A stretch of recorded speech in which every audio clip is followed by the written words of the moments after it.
Hi hello ವೀಕ್ಷಕರೇ, welcome back to my YouTube channel. ಹೇಗಿದ್ದೀರೆಲ್ಲರೂ? I hope ಎಲ್ಲರೂ ಚೆನ್ನಾಗಿದ್ದೀರಾ ಅಂತ ಅಂದ್ಕೊಳ್ತೀನಿ. ಸ್ನೇಹಿತರೆ, ಇವತ್ತಿನ ವಿಡಿಯೋ ಶುರು ಮಾಡೋಕ್ಕೂ ಮುಂಚೆ ತಾವೇನಾದರೂ ಮೊದಲನೇ ಬಾರಿ ಚಾನಲ್ನ ವಿಸಿಟ್ ಮಾಡಿದರೆ ದಯವಿಟ್ಟು ಚಾನಲ್ನ ಸಬ್ಸ್ಕ್ರೈಬ್ ಮಾಡ್ಕೊಳ್ಳಿ. ಹಾಗೆ ವಿಡಿಯೋ ಇಷ್ಟ ಆದರೆ ಲೈಕ್, ಶೇರ್ ಆ್ಯಂಡ್ ಕಮೆಂಟ್ ಮಾಡೋದನ್ನು ಮರಿಬೇಡಿ. ಸೊ ಬನ್ನಿ ಇವತ್ತಿನ ವಿಡಿಯೋನ ಶುರು ಮಾಡೋಣ. 108 ಮಾಲೆಯ ಮಣಿಗಳನ್ನು ಜಪಿಸುವಾಗ ಮನಸ್ಸಲ್ಲಿ ಅಲ್ಲಿ ಇಲ್ಲಿ ಅಲೆದಾಡುವುದು, ಆದರೆ 500 ರೂಪಾಯಿ ನೋಟಿನ ಬಂಡಲ್ ಎಣಿಸುವಾಗ ಮನಸ್ಸು ಏಕಾಗ್ರತೆಯನ್ನು ಸಾಧಿಸಿರುತ್ತದೆ. ವಿಚಿತ್ರ ಅಲ್ಲವೇ ಸ್ನೇಹಿತರೆ? ಈ ಒಂದು ವಾಕ್ಯದಲ್ಲಿ ನಿಮಗೆ ಏನು ಅರ್ಥ ಆಯಿತು ಅಂತ ನನಗೆ ದಯವಿಟ್ಟು ಕಮೆಂಟಲ್ಲಿ ತಿಳಿಸಿ. ಅಂದರೆ ನಾನು ಎಕ್ಸ್ಪ್ಲೇನ್ ಮಾಡೋಕ್ಕೂ ಮುಂಚೆ ನಿಮಗೆ ನೋಡಿದ ತಕ್ಷಣ ಏನು ಅನಿಸ್ತು ಅಂತ ಪ್ಲೀಸ್ ಆದರೆ ಕಮೆಂಟ್ ಮಾಡಿ.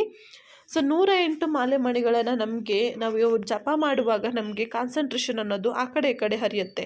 ಆದರೆ ನಾವು ಈ 500 ರೂಪಾಯಿ ನೋಟಿಂದ ಒಂದು ಬಂಡಲ್ ಕೊಟ್ಟು ಯಾರಾದರೂ ಎಣಿಸು ಅಂದಾಗ ತುಂಬಾ ಕಾನ್ಸಂಟ್ರೇಟೆಡ್ ಆಗಿ ಯಾವುದು ಕೂಡ ಮಿಸ್ ಆಗಬಾರ್ದು ಅಂತ ತುಂಬಾ ಕಾನ್ಸಂಟ್ರೇಟ್ ಮಾಡಿ ಅದನ್ನ ಕೌಂಟ್ ಮಾಡೋಕ್ಕೆ ಹೋಗ್ತೀವಿ ಅಲ್ವಾ? ಯಾಕಪ್ಪ ಈ ಒಂದು ಉದಾಹರಣೆನ ಇಲ್ಲಿ ಕೊಟ್ಟಿದ್ದಾರೆ ಅಂತ ಅಂದಾಗ ನಿಮಗೆ ಕೆಲವೊಬ್ಬರಿಗೆ ಒಂದೊಂದು ವಿಚಿತ್ರವಾದಂತಹ ಅನುಭವ ಬರ್ಬೋದು. ಆದರೆ ನನ್ನ ಪ್ರಕಾರ ನಾನು ಇದರಲ್ಲಿ ಅರ್ಥ ಮಾಡ್ಕೊಂಡಿರೋದು ಏನಪ್ಪ ಅಂದರೆ, ಸೊ ಮೊದಲನೇದಾಗಿ ನಾವು ಮಾಡುವಂತಹ ಕೆಲಸ ಇರ್ಬೋದು, ಹಾಗೆ ನಮ್ಮ ಏಕಾಗ್ರತೆ ಅನ್ನೋದಿರ್ಬೋದು, ನಮಗೆ ವಿಷಯ ಎಷ್ಟು ಇಂಪಾರ್ಟೆಂಟ್ ಇದೆ ಅನ್ನೋದ್ರ ಮೇಲೆ ಡಿಪೆಂಡ್ ಆಗುತ್ತೆ. ಇವಾಗ ನಿಮಗೆ ಕೆಲವೊಂದು ಸಂದರ್ಭ ಅನ್ನೋದು, ಕೆಲವೊಂದು ವಿಷಯಗಳು ಅನ್ನೋದು ತುಂಬಾ ಮುಖ್ಯ ಆಗಿದ್ದಾಗ ನೀವು ಅದರಲ್ಲಿ ತುಂಬಾ ಗಮನ ಕೊಟ್ಟು ಕೆಲಸ ಮಾಡೋಕ್ಕೆ ಶುರು ಮಾಡ್ತೀರಾ. ಆದರೆ ಇನ್ನೊಂದೆಡೆ ನಿಮಗೆ ಆ ಕೆಲಸದ ಬಗ್ಗೆ ಅಷ್ಟು ಇಂಟ್ರೆಸ್ಟ್ ಬರ್ತಾ ಇಲ್ಲ ಅಂದಾಗ ನಿಮಗೆ ಆ ವಿಷಯ ಅಷ್ಟು ಇಂಪಾರ್ಟೆಂಟ್ ಅಲ್ಲ ಅಂತ ನೀವು ಅರ್ಥ ಮಾಡ್ಕೋಬೇಕಾಗುತ್ತೆ ಸ್ನೇಹಿತರೆ. ಅದೇ ಈ ಒಂದು ಜಪಮಾಲೆ ಹಾಗೆಯೇ 500 ರೂಪಾಯಿ ಬಂಡಲ್ನ ವ್ಯತ್ಯಾಸ. ಇಲ್ಲಿ ಜಪಮಾಲೆ ಅಂದರೆ ನಿಮಗೆ ಕೆಲವೊಂದಷ್ಟು ವಿಚಾರಗಳಲ್ಲಿ ಆಸಕ್ತಿ ಕಡಿಮೆ ಇರುತ್ತೆ.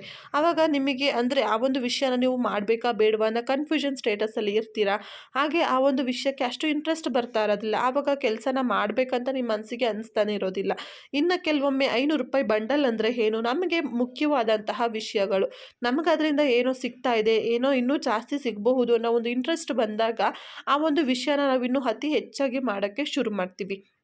ಹಾಗಾಗೇ ಹೇಳೋದು, ಎಲ್ಲ ಕೆಲಸಗಳು ಅಷ್ಟೇ ನಮ್ಮ ಬೇಕು ಮತ್ತು ಬೇಡ ಎರಡರ ಮೇಲೂ ಕೂಡ ನಿಂತಿರುತ್ತೆ. ನಿಮಗೆ ಬೇಕಾದಂತಹ ವಿಚಾರದಲ್ಲಿ ಆಸಕ್ತಿ ಅನ್ನೋದು ಜಾಸ್ತಿ ಆಗುತ್ತೆ, ಹಾಗೆ ನಿಮ್ಮ ಎಫರ್ಟ್ ಅನ್ನೋದು ಕೂಡ ಜಾಸ್ತಿ ಆಗುತ್ತೆ. ನಿಮ್ಮ ಬೇಡದೇ ಇರೋ ವಿಚಾರಗಳಲ್ಲಿ ನಿಮ್ಮ ಆಸಕ್ತಿ ತುಂಬಾ ಕಡಿಮೆ ಆಗುತ್ತಲ್ವ? ಹಾಗಾಗಿ ಇಷ್ಟು ಹೇಳ್ತಾ ವಿಡಿಯೋ ಮುಗಿಸ್ತಾ ಇದ್ದೀನಿ. ವಿಡಿಯೋ ಇಷ್ಟ ಆದರೆ ಲೈಕ್, ಶೇರ್ ಆ್ಯಂಡ್ ಕಮೆಂಟ್ ಮಾಡಿ, ಚಾನಲ್ ಸಬ್ಸ್ಕ್ರೈಬ್ ಮಾಡಿ.